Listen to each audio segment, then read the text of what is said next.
everybody, Ben here from the Bonehead podcast, and welcome to Top 5 Friday. Every Friday we look at the top 5 something, probably to do with Blood Bowl, because that's what we do. And this week we asked for your help. We are doing the top 5 stunties in Blood Bowl. We got a ton of feedback and comments. It was awesome. So thank you to everybody who shared their opinions with us. Apparently people love stunties. Who knew? So what we're going to do is we're going to go through my top 5, then we're going to at the end look and compare against yours. So stunty players, the only caveat was that it had the stunty skill, and it really is just about looking at how threatening the player is, how useful the player is, really just how cool the player is. So this is why I'm really happy with this really fun with this because you could have literally put names up on a wall, thrown a dart at it, and something would have ended up really fun. And that's one of the best bits of Blood Bowl. Right, let's have a look at my number 5. And my number 5 is the Snotling Flinger. So, it is a Snotling. It has all the Snotling skills and stats. So, the Fungus Flingers come in at 30,000. Movement 5, Strength 1, Agility 3+, Passing 4+, Armor 6+, Dodge, Right Stuff, Sidestep, Stunty. So, they're not titchy, but that's okay. But they do have Bombardier and Secret Weapon. So, realistically, why is this guy on my list? This guy is on my list because for 30k, you get a Bombardier. Okay, so it's cheaper than the Goblin Bombardier by what? A little bit. I think the Goblin Bombardier is now 45,000 and has exactly the same passing stat. Bomber, 45. There you go. Passing 4+, Bombardier, Dodge, Secret Weapon, Stunty. So it's got the same stuff. It's just cheaper. But more than that, this little guy has passing skills on a regular. On the reg. So for a primary skill, this guy can take any of the skills that you want to help it throw bombs. So if you want to go past to have that cheeky reroll, you can do it. If you want to take accurate, I think accurate works against bombs. Anyway, pass definitely works. So if you want to have that reroll, you can do it. But it also means, and let's face it guys, this is why you do this. This is the thing with the bombers.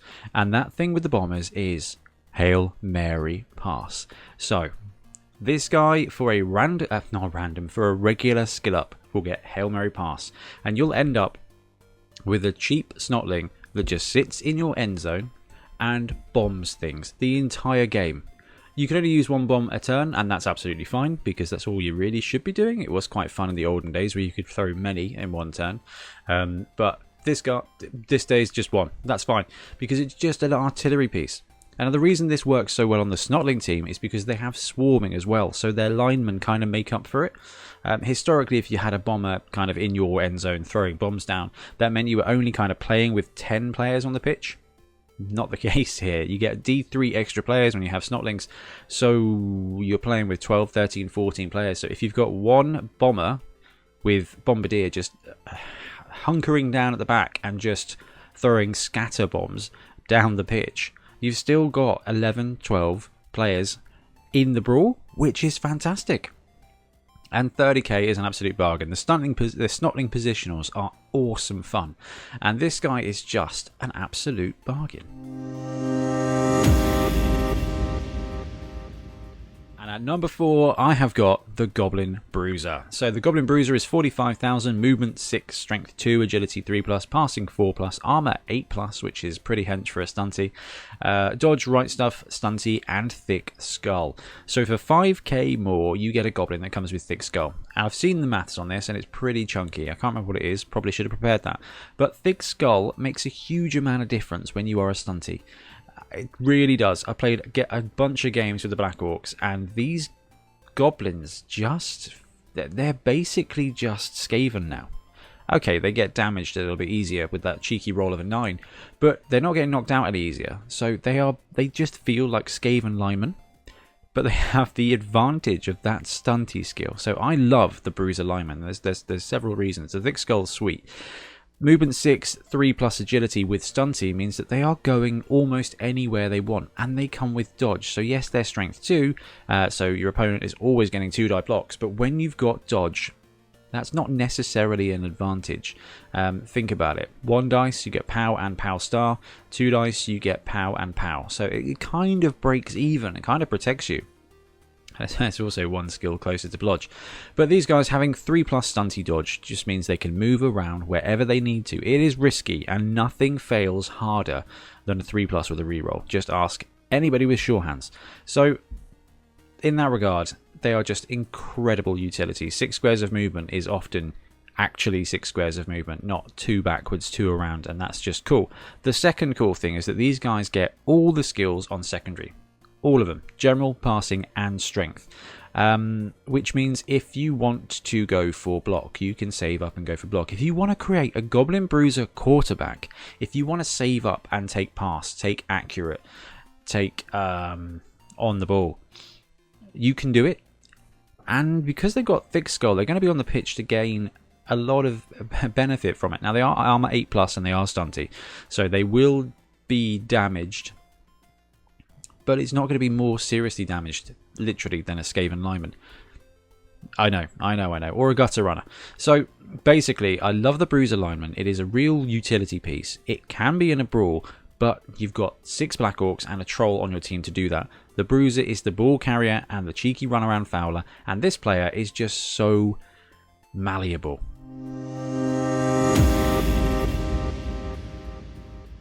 My number 3 is the Goblin Pogo. So this player is absolutely awesome. There is only one miniature for it, and it is from Forge World, and I can't remember how much that takes it to be. £21 plus postage from Forge World. You get the Goblin Killer Contraptions, which is the Pogo, the Doom Diver, and the Hooligan. The Hooligan got good this edition, so it's actually not terrible. It's a cool miniature. It's a great idea. So 75,000, which is expensive for a stunty. Movement 7, which is fast for a stunty. Strength 2, agility 3+, passing 5+. Makes sense, he's having to hold on to the pogo stick of doom and destruction. Armor 8+, dodge, pogo stick, and stunty. So the reason I like this guy so much, now, kind of tied in this, probably because of utility, was the hopper for the Snotling team. And the reason this is so important is because Leap took a bit of a kick in this edition, and that's fine, because Leap was fine, to be honest. Anyway, Leap got slightly worse. So the players that have a pogo stick have such an incredible advantage. So the Goblin Pogo here is just 3+ leaping anywhere ever. Now 3+ is certainly not guaranteed, but if his agility goes up, that stays. And the same with the Fungus Hopper, who is 20k for a movement 6. Fun Hopper, 20k, movement 6, strength 1, agility 3+, 5+, 6+, dodge, pogo stick, right stuff, sidestep, stunty. You know, that guy's 20k. This guy's way more resilient. Strength 2, armor 8+ versus strength 1, armor 6+. But the point I'm making stands. This guy comes with that 3+ pogo stick. That 3+ is never going away, I think. So you can build on it. You can take sprint and sure feet to make him more fast, you know, down the pitch, to make those extra squares work. This guy's movement 7. If you chuck sprint on him, there's a chance. It's goblins, so there's always a chance it's going to fail, but there's a chance he's going 10 squares. And with a single 3+ dodge, he is going... It's not even a dodge, sorry. With a single 3+ roll, he's going to get out of almost any piece of trouble. And the extra advantage to this is that 3+ is going to get him into trouble whenever he wants as well. And this is not a star player. This is a player you can have on your team. Now, the downside is you only get 1. So if you want them to be a ball scorer versus a ball sacker, you are tied. So for example, this guy with Wrestle is awesome fun. You jump him in on a 3+ and you go for that cheeky 2-die up block. Can't remember what the odds are, but it's not bad. You know, you can even save up and take Dauntless. A Goblin Pogo with Dauntless and Wrestle is going to do an absolute ton of work. Yeah, it's an absolute long way to go to save up SPP. But when we get BB3 and we can start grinding those games in, that kind of player is going to exist. There are going to be star Goblin Pogos who end up with Dauntless and Wrestle, and their sole job in life is to 3+ leap in and then wrestle that ball carrier down to the ground in a cage. You've marked the cage, that ball is fallen out, and then your goblins can swoop in and take it. So goblins have massive potential, and I guess that's why I love the Pogo, is because it has potential that no other player no other player has, because it's got that pogo stick. So it is 3+ forever, and every agility skill just goes on, every other skill just goes on and makes this player more exciting and better for your team. I think it's really underrated. The Goblin Pogo, this edition, is absolutely mighty. Now, if you are a Snotling player, then the Fun Hopper will do a very similar job. It's just way more likely to die.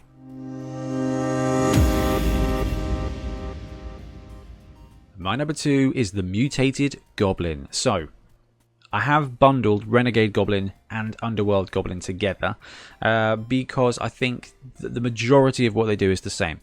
The difference is that the Underworld Goblin gets strength on a double, whereas the Renegade Goblin gets a passing on a general. So the Renegade Goblin gets the opportunity to try and become some kind of Nerves of Steel is probably the skill it wants there, so it becomes a really good catcher. Whereas your Mutated Goblins, where they kind of perform the role of the lineman, in the Underworld team, is you can chuck a double on there and you can get guard, you can get break tackle. Don't take break tackle on these guys, just take 2 heads. Anyway, the point is that there's slight differences. The main core of it is that these guys are 40,000, movement 6, strength 2, agility 3+, passing 4+, armor 8+, dodge, right stuff, and stunty, exactly the same as the Goblin Bruiser, with the exception of the Bruiser having thick skull and these guys having mutations. So I have waxed lyrical the last few episodes, I think, about the Underworld Goblin Lineman, because there is just so much you can do with them. You can take a random. You can take a random on any lineman, you can take a random general, on any goblin, and you can end up with something fun. You can end up with something cool for, I don't know, what is it, 20k? You can end up with a block goblin. Block goblin is very useful. The cool thing about the Mutated Goblins is if you do take a random first, you then can tailor that goblin to go along with it. Because there will be a mutation that helps you in almost any situation. Block, wrestle, what do you want to do? Are you going to be clawing? Are you going to be hornsing? Are you going to, what are you going to do? You're going to take... there's just a ton of cool stuff you can do when it comes to mutations. So you've got offensive skills, you've got big hand, you've got extra arms, you've got 2 heads to go wherever you like. There's just an absolute ton you can do with these guys. And if you take a random general, you can then support with a chosen mutation. If you take a random mutation, you can then support with a chosen general. And the baseline is going to be really, really good. And because of what they do and because of the team they play in, these guys are going to score a touchdown every now and again. And because you've got that movement 6, 3+ dodge ability already, they are going to have the opportunity to score that second touchdown to take a random normal. And they are going to be able to score those 3 touchdowns needed to get that second skill. In theory, they could die because they are still goblins. It depends how hungry you are throwing the troll around or how often you put them next door to your rat ogre. Anyway, I love these guys. I think they are fantastic. And as stunties, they are just the epitome of fun. They are always punching up. It doesn't matter what's happening. If a goblin scores a touchdown, if a goblin causes a casualty, if a goblin throws and catches, it's like, nice job, goblin. It's really cool, and I like that. And I love the way they punch up, and they just become really interesting and really exciting players. So that is why the Mutated Goblin is my number 2. Number 1, it's the Skink. Now, the Comedian Skink was up there for consideration as well, but the Skink here is just phenomenal. And it might actually be broken. There is a good chance it is broken. There's a good chance that this player should only be movement 7. However, it isn't. It is movement 8. It is strength 2. It is agility 3+. It's passing 4+. It's armor 8+. And it comes at 60k. So for 20k, you get +2 movement on a goblin. It's got dodge and stunty, so it can't be thrown. Doesn't have right stuff. But 20k for +2 movement. I love goblins. They're awesome. Skinks are just supercharged goblins. They are goblins on NOS. Okay, so that is just awesome. They start with a 10 square scoring radius. That is the majority of the pitch. Now the cool thing is that movement has been capped at 9 now, so there's no more chance of getting a cheeky movement 10 skink for a 1-turn touchdown. The best you can do is movement 9 with sprint, which is 12 squares, so you're going to have to do some kind of block shenanigans to get a 1-turn touchdown now. I love that change to the game. I had a couple of movement 10 gutter runners, and it wasn't really fun to just rack up the touchdowns with a couple of cheeky dodges. So the skink being limited in that regard is a boon to the game, but they are still phenomenal. We've already talked about stunty dodging 3+ everywhere, anywhere, forever. Yeah, these guys, they do that, but for 8 squares. So movement is fantastic. Survivability, dodge plus movement 8+ means that they are a little bit fragile, but it's really not that bad. And the cool thing now about the skink is, yeah, they get agility on primary, but man, they have general, passing and strength on secondary. And because they are movement 8, and because, quite frankly, the Lizardman is a reasonably high scoring team, and you're going to have maybe 4 skinks on your team, you're going to get those SPPs. So you can do whatever you want when it comes to the skink. The skink is an incredible scorer.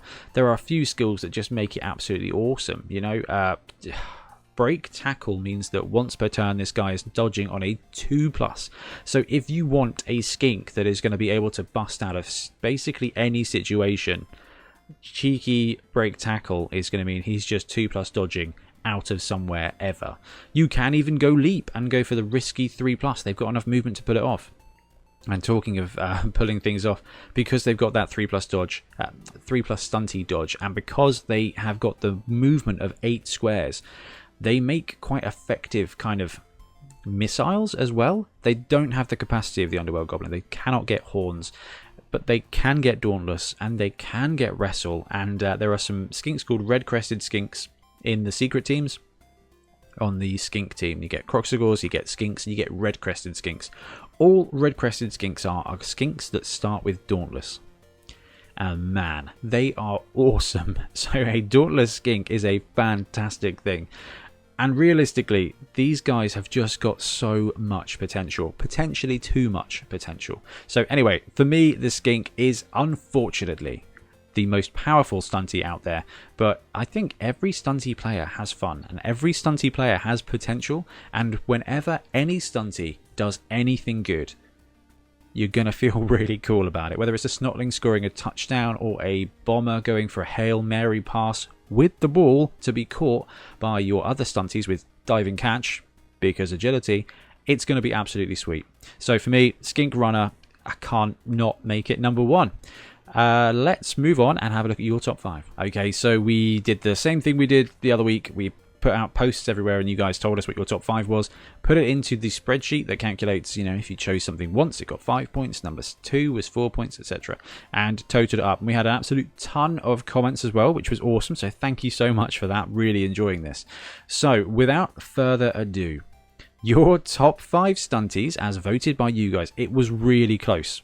Not the number 1 spot, but the chunk of basically number 13 through to number 5 was literally only a couple of votes in it, which is absolutely sweet. So we are going to go with number 5 for you guys was the Snotling. So just the absolute plain Snotling. Got a ton of advantages on this player. The fact that it is titchy, dodge, stunty means that it flies around on a 2+. The fact it's dodge and sidestep means that it just circles your opponent.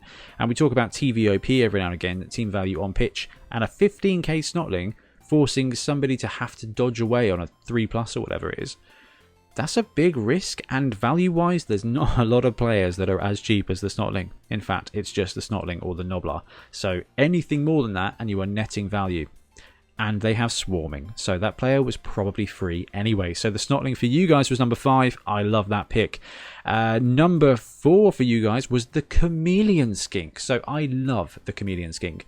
Not enough to put it in the top 5, but it's such a cool player. Movement 7, strength 2, agility 3+, passing 3+, armor 8+, dodge on the ball, shadowing, and stunty. This guy is like a quarterback for the Lizardman. You know, it gets 3 free squares, which means its first turn he's got 7 squares of movement to grab that ball. And passing 3+, with the ability to take passing skills on a secondary, means that this guy is only It's only 12 SPP. To be fair, that's only 4 touchdowns. And with a stunty dodge player, that's reasonable. When it's got 7 movement and a team of Croxagore and Lizardmansaurus backing it up. Anyway, this guy takes 4 touchdowns, takes accurate, and then it's running around in the backfield, picking up the ball, and then just cheeky 2+ passing it off to a Skink runner, who was then 8 squares down the pitch already. I just don't see how we're going to stop Lizardman two-turn scoring forever. And the Chameleon Skink just facilitates that. So I love it. I love the design. The miniature's cool. I love the little Lego hands. What's not to love about that? So that was your number 4, the Chameleon Skink. Your number 3, the Goblin Bruiser. I've already talked about the Goblin Bruiser. I love it, and it's got that kind of hybrid potential with Stunty as well. It can do all the Stunty things, but it has the capacity to stick around and develop however you want to develop it, which really makes it quite exciting in this new world where you can save up SPPs. Stops bloat, and it just gives you a bit of cool choice. Your number 2 was the mutated goblin as well, so I've compiled Underworld and Renegade together again for you guys, which basically it was Underworld 2nd and Renegade Goblin 3rd, but there was 5 points in it. So let's put those 2 together. It means we can get the Snotling on the list. But yeah, mutated goblins, love them. There's so much potential, so much capacity. It's just awesome. And unsurprisingly, your number 1 was the same as my number 1, which is the Skink. The Skink is the best Stunty player. It's the most boring, I think we can all agree. But they can be so exciting, and they just develop into just horrible, tiny, superb superstars. They are the Stunty gutter runner, and therefore everybody hates them, but man, they are fun. Anyway, guys, thank you so much for watching and for joining me for another Top 5 Friday. I will be back next week with more Blood Bowl nonsense, and thanks for joining in with all of the Top 5 suggestions as well. We'll keep that going because it's really good fun. Anyway, I'm going to disappear. Have a lovely day, and we'll be back again soon with more Blood Bowl content. See you later.